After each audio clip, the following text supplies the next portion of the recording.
வணக்கம்.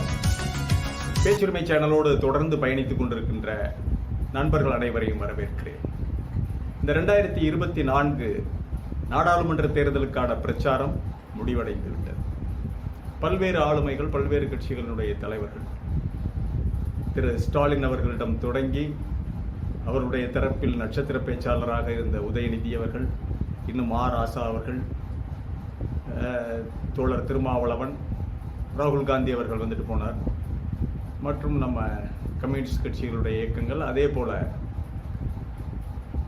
இந்த பக்கம் அனைத்து இந்திய அண்ணா திமுகவில் எடப்பாடியார், பல்வேறு ஆளுமைகள்,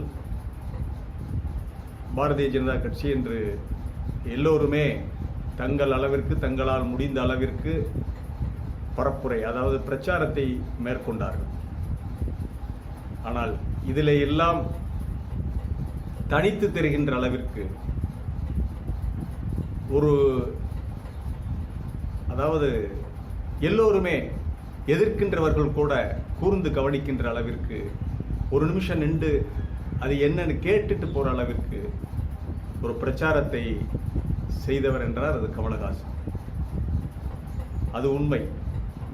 கமலஹாசன் அவர்களுக்கு பிக் பாஸ் அந்த பாப்புலாரிட்டி இருக்கலாம், திரைப்படங்களில் கதாநாயகனாக நடித்திருக்கலாம். ஆனால் இந்த தேர்தலில் அவர் வந்தது தன்னுடைய சராசரி தோற்றத்தோட நடுத்தர வயது கடந்து முதுமையை நெருங்கி கொண்டிருக்கின்ற ஒரு மனிதனாக வந்தார். கமல் ஒரு காதல் இளவரசனாக வரல. அதுதான் இன்றைக்கு ஒரு காதல் மன்னனாக, காதல் இளவரசனாக எத்தனையோ படங்களில் நடித்திருந்தாலும் அதில் அதை விட அதிகமான ஈர்ப்பை மக்களிடம் ஏற்படுத்தியது இந்த தோற்றம். அதாவது சாக்ரட்டிஸ் சிறிய வயதில் தன்னுடைய இளைஞனாக இருக்கும் பொழுது மக்களை ஈர்த்தாரோ என்னமோ, ஆனால் அவர் மக்களுக்காக பேசியது அவர் தள்ளாடிய முதுமை பருவத்தில். முதுமை என்பது ஆச்சரியப்பட வைக்கிறது, பிறரை ஈர்க்கிறது என்றால் அதிலே அந்த ஒரு எல்லையை எட்டியவர், அந்த உயரத்தை எட்டியவர்களிலே ஒருவர் திரு கமலஹாசன் அவர்கள். அண்ணா அவர்களும் அப்படித்தான். அண்ணா, காமராஜர் எல்லாம் தங்களுடைய முதிய வயதில் தான் மிகப்பெரிய ஆளுமைகளை வெளிப்படுத்தினார்கள், மக்களை கவர்ந்தார். அதே போல கமலஹாசன். கமலை பற்றி சொல்லணும்னா ஒரு கதை ஒன்று. காலம் சென்ற திரு வலம்புரி ஜான் அவர்கள் என்னிடம் அடிக்கடி கூறுகின்ற கதை. கடற்புறா என்ற ஒரு ஆங்கில நாவல் 90 பக்கங்கள் இருக்கிறது. கடற்புறா, அதாவது ஜொனாதன் லிவிங்ஸ்டன் சீகல். அந்த கடற்புறாவின் பெயர் ஜொனாதன் லிவிங்ஸ்டன். அதை எழுதினது ரிச்சர்ட் பார்க் என்பவர். அந்த கதை எப்படி போகும்னு சொன்னா, இந்த பறவைகள் எல்லாமே, கடற்புறாக்கள் எல்லாமே இறை தேடி செல்லுவார்கள். அந்த ஆண் பெண் எல்லாம் காலையில இறை தேடி செல்லும் போது ஒரே ஒரு கடற்புறா அதிலிருந்து மாறுபட்டு அவங்களோட போறதில்லை. அது கர்ணம் அடிக்கும், ராக்கெட் மாதிரி பறக்கும், சர்றன்னு கீழே வரும், சைடில் போகும். இந்த மாதிரி பயிற்சிகளை மேற்கொள்ளும். அந்த பறவையை, அந்த கடற்புறாவை மக்கள் கூர்ந்து கவனித்தார்கள். அது ஒரு வித்தியாசமாக இருந்தது, மக்களுக்கு ஆச்சரியமாக இருந்தது, ஈர்க்க வைத்தது. மக்கள் தினமும், மற்ற ஜீவராசிகள் எல்லோருமே அந்த பறவையை பார்த்து அதிசயித்தார்கள், ஆச்சரியப்பட்டார்கள். அந்த பறவை எல்லோரையும் கவர்ந்தது, அந்த ஜொனாதன் லிவிங்ஸ்டன் என்ற பறவை. இது மற்ற கடற்புறாக்களுக்கு பிடிக்கல. ஒரு நாள் இது என்ன இவனை இப்படி விட்டுக்கிட்டு இருக்கக்கூடாது, கூப்பிடுங்க அப்படின்னு சொல்லி ஒரு நடுவால் ஒரு வட்டத்தை போட்டு அவனை நிற்க வச்சு, என்ன நீ பாட்டுக்கு இப்படி பறக்கிற, ராக்கெட் மாதிரி பறக்கிற, புறா கர்ணம் அடிக்கிற, எல்லாம் பண்ணுற, இப்படியெல்லாம் செய்யக்கூடாது நம்ம கூட்டத்தில், அதெல்லாம் தப்பு. அப்போ நான் என்ன செய்யணும், எங்களோட இறதடவா, நமக்கு வேலையை காலையில் போய் இறதடிட்டு கூட்டில் அடைகிறத தெரியுமா, உடனே எங்களோட தான் நீ இனிமேல் அவரோட இதெல்லாம் செய்யக்கூடாது. செய்யாருன்னா என்ன பண்ணுவீங்க, உன்னை எங்களுடைய கூட்டத்திலிருந்து ஒதுக்கி வச்சுருவோம். அதுக்கு அந்த ஜொனாதன் லிவிங்ஸ்டன் சொன்னது, பரவாயில்ல ஒதுக்கி வைங்க, இந்த வட்டத்துக்குள்ள என்னைய கைதி மாதிரி நினைச்சு நிறுத்திறீங்க, இந்த வட்டம் இது எனக்கு கிடைத்த பெருமை. நீங்க உணவுக்காக பறக்கிறீங்க, ஆனால் பறப்பதே எனக்கு உணவானது அப்படின்னு சொல்லிட்டு அந்த பறவை மீண்டும் கர்ணமடிக்கவும் பறக்கவும் போய்விட்டது. இது சுருக்கம். ஆனால் அந்த கதை அற்புதமான கதை, 90 பக்கம், மிக அருமையான கதை. சுருக்கமாக சொல்லிட்டேன். அதே மாதிரி கமல், நான் இப்படி தான் இருப்பேன், பூணூல் அறுத்தறிஞ்சிட்டேன், எனக்கு ஜாதியெல்லாம் கிடையாது, நான் அப்படி தான் வருவேன் அப்போ எல்லாரும் அவரை கூப்பிட்டு வட்டத்துக்கு நடுவில் நிற்க வச்சு அவரை வெளியே தட்டாங்க. போங்க, பரவாயில்ல, நான் போகிறேன். வந்துட்டார் வெளியே, மக்களோடு சேர்ந்து விட்டார். அதுதான் இந்த ஜொனாதன் லிவிங்ஸ்டனுக்கு பொருந்துகிறார் கமல் என்று சொன்னேன். நான் ரொம்ப ஓவராக கமலுக்கு செப்பக்கட்டு கட்டுறதா தூக்கி வைக்கிறதா நினைக்காதீங்க. ஃபேக்ட் இதுதான். நான் அதுக்காக கமல் எனக்கு இனிமேல் என்ன படத்தில் நடிக்கிறதுக்கு சான்ஸ் கொடுக்க போகிறாரு, அதெல்லாம் கிடையாது. உண்மையை சொல்ல வேண்டும். என்ன சில விஷயங்களோடு ஒப்பிடும்போது கமல் கரெக்டாக வர்றார், அதில் பொருந்துறார். அதே மாதிரி தான் நீங்கள் கடவுளே கூப்பிட்டு ஒரு மேலை நாட்டு அறிஞன்னு சொன்னால் அருமையான கருத்து. சொர்க்கமே எனது சிறையாக கிடைத்தாலும் சரி, அதன் நெடுவிருந்த சுவர்களை தாண்டி சென்று சுதந்திர பறவையாக பறப்பதையே விரும்புகிறேன் அப்படின்னு சொன்னார்.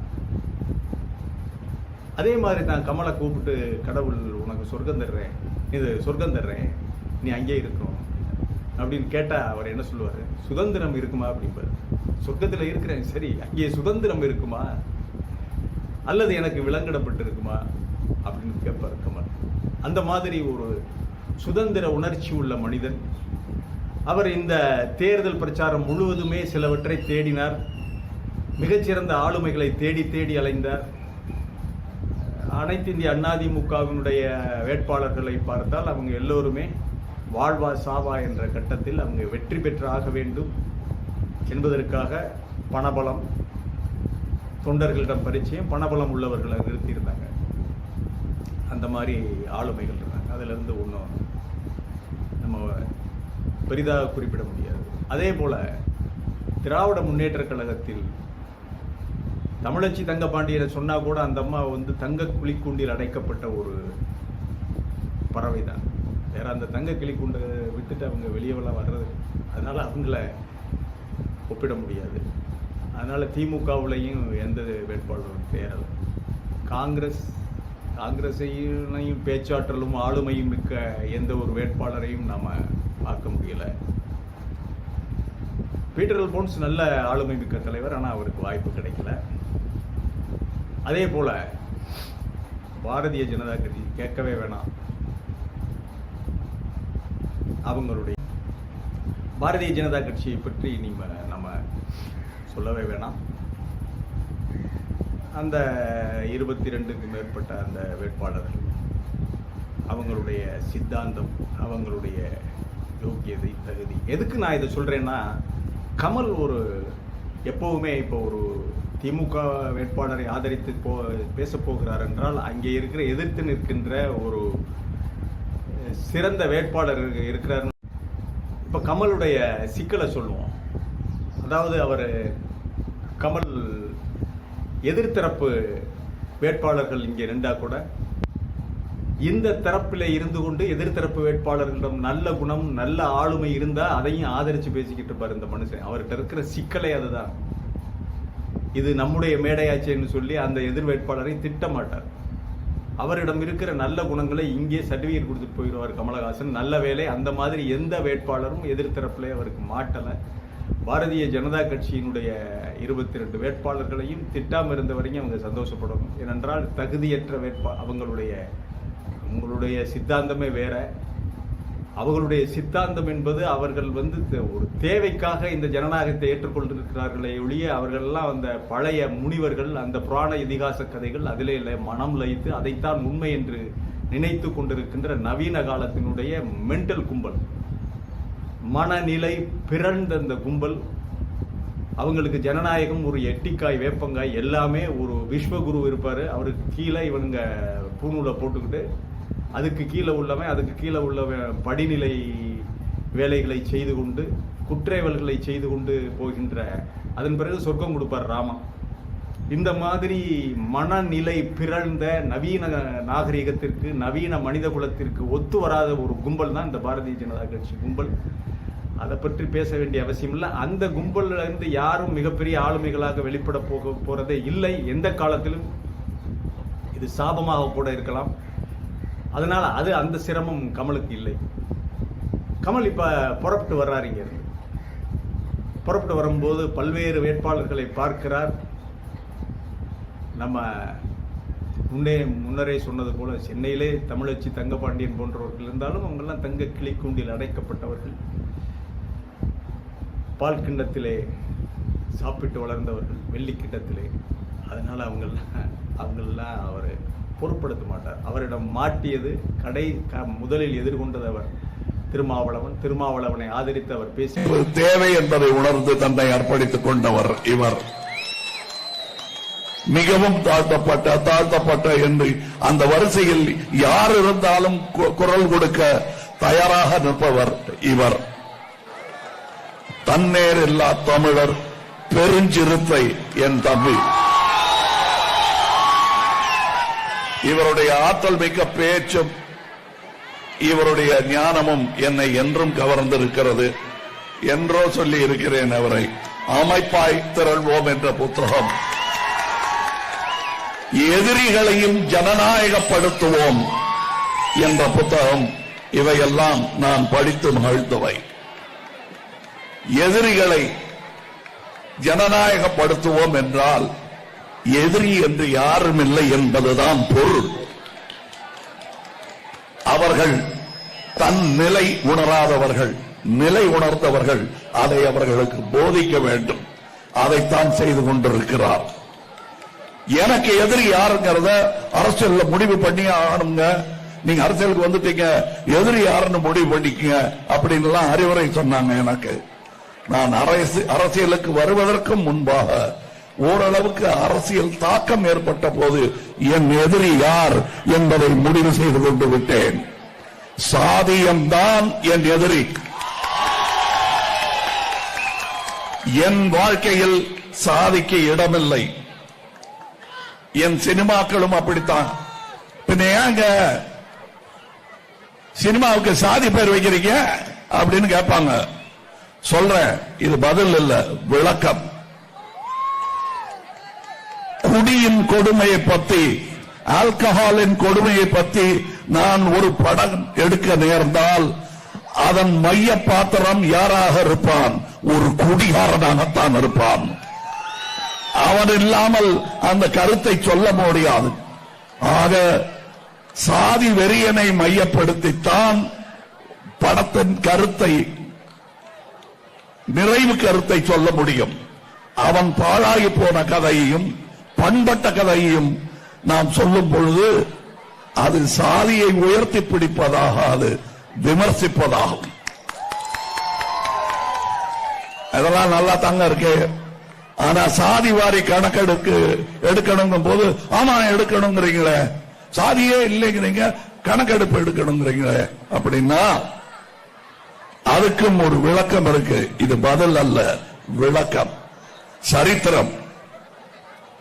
இன்னும் எத்தனை பேர் அடிமை விலங்கோடு இருக்கிறார்கள் என்பதை நாங்கள் அறிய வேண்டும். ஏனென்றால் அமெரிக்கா மாதிரி கருப்பு வெள்ளை என்ற பிரிவு கிடையாது. இந்த கலரிலும் விலங்கு போட்டவன் இருப்பான், இந்த கலரிலும் விலங்கு போட்டவன் இருப்பான். அவனை எல்லாம் விடுவிக்க வேண்டும். அதற்காகத்தான் நான் இங்கே இன்னும் 50 ஆண்டுகள் கடந்தாலும் சரி, 100 ஆண்டுகள் கடந்தாலும் சரி, மனிதகுல வரலாற்றில் நீங்கள் சில பேச்சுகளை நீங்க திரும்பி அசைவோட்டு பார்க்கின்ற பொழுது அன்றைக்கும் பொருந்துகின்ற ஒரு பேச்சாக இந்த பேச்சு இருக்கும். இந்த 5 நிமிட பேச்சுங்கிறது பெருஞ்சிறுத்தை திருமா அப்படின்னு சொல்லி ஆரம்பிப்பார். அந்த பேச்சு என்பது எவர்கிரீன், என்றுமே அது தோற்கடிக்கப்பட முடியாத ஒரு பேச்சாக என்றும் இருக்கும். அதன் பிறகு ரவிக்குமார் அதே வரிசையில் புறப்பட்டு வந்தால் பல்வேறு வாக்காளர்களிடம் அவர் ஓட்டு கேட்டுக்கிட்டே தேடல் கொண்ட மனிதன், படைப்பாளி, அதனால தேடிக்கிட்டே வர்றாரு. கரெக்டாக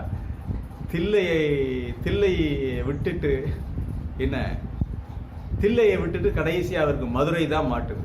மதுரைக்கு வந்த உடனே தான் ஒரு அற்புதமான ஆளுமை மிக்க வேட்பாளர் வருகிறார், காவல் கோட்டம் சு. வெங்கடேசனை பார்த்த உடனே இவர் நல்லவர், நம்மவர் அப்படின்னு சொல்லி பேசிய அந்த பேச்சு மிக அற்புதமான, அருமையாக அமைந்த பேச்சு கமலுடைய பிரச்சாரத்தில். அதுவும் மாஸ்டர் பீஸ். ஆகவே கமல் வெளிப்படுத்திய மாஸ்டர் பீஸ் என்பது ஒன்று திருமாவளவனுக்கு, இன்னொன்று ரவிக்குமாருக்காக இருக்கலாம். அது நமக்கு அந்த பதிவு கிடைக்கல. அதே சமயம் சு. வெங்கடேசன் அவர்களுக்கு அவர் வெளிப்படுத்திய பேச்சு மதுரையில் மிகச்சிறந்த ஒரு பேச்சு. இதுவைதான் இந்த தேர்தலில் ஒட்டுமொத்த ஒட்டுமொத்த தமிழக தேர்தல் பிரச்சாரத்திலும் கிடைத்த ஒரு மாஸ்டர் பீஸ் என்று சொல்லலாம். மற்றவையெல்லாம் அரசியல் லாவணி அப்படிங்கிற இலக்கணத்துக்குள்ள வரும். இவற்றையெல்லாம் தாண்டி என்றென்றும் உயிரோட்டமாக உயிர்ப்போடு இருக்கின்ற பரப்புரை பிரச்சாரம் என்றால் அது இந்த 2 வேட்பாளர்களுக்கும் கமல் வெளிப்படுத்திய அந்த பேச்சு ஒட்டுமொத்த பிரச்சாரத்திலும், தமிழக பிரச்சாரத்திலும் வட இந்திய ஊடகங்களையே திரும்பி பார்க்க வைத்த ஒரு பேச்சு பிரச்சாரம் என்றால் அது கமலுடையது. அதில் கிடைத்த இந்த 2 மாஸ்டர் பீஸ்கள், இந்த 2 ஆளுமை மிக்க வேட்பாளர்களுக்கு கமல் வெளிப்படுத்திய அந்த பேச்சு என்றென்றும் நிற்கும். இது வருகின்ற இளம் தலைமுறை அரசியல் தலைவர்கள், அரசியல்வாதிகளுக்கு, மக்கள் தலைவர்களுக்கு இந்த மாதிரி பேச்சுகள் எல்லாம் அவர்கள் கேட்க வேண்டும். இந்த மாதிரி பேச்சுகள், இந்த மாதிரி முத்திரை பதித்த பேச்சுகள் அவர்களுக்கு கை கொடுக்கும். அவர்களை அவர்கள் தயார்படுத்திக் கொள்ளும். மீண்டும் ஒரு காணொலியிலே உங்களை சந்திக்கிறேன். இது வாய்ஸ் ஆஃப் தமிழ் வழங்கும் பேச்சுரிமை சேனலுக்கு சப்ஸ்கிரைப் பண்ணிட்டு மறக்காம பெல் பட்டனை அழுத்துங்கள். அப்போதான் நாம வெளியிடுகின்ற காணொளிகள் உங்களை சேரும். உங்கள் வீட்டு கதவை தட்டும், உங்கள் செவித்திறனுக்கு சேரும். அதே போல கமெண்ட் பண்ணுங்கள், அதிகமாக ஷேர் பண்ணுங்க, பிடித்திருந்தால் லைக். நன்றி, வணக்கம்.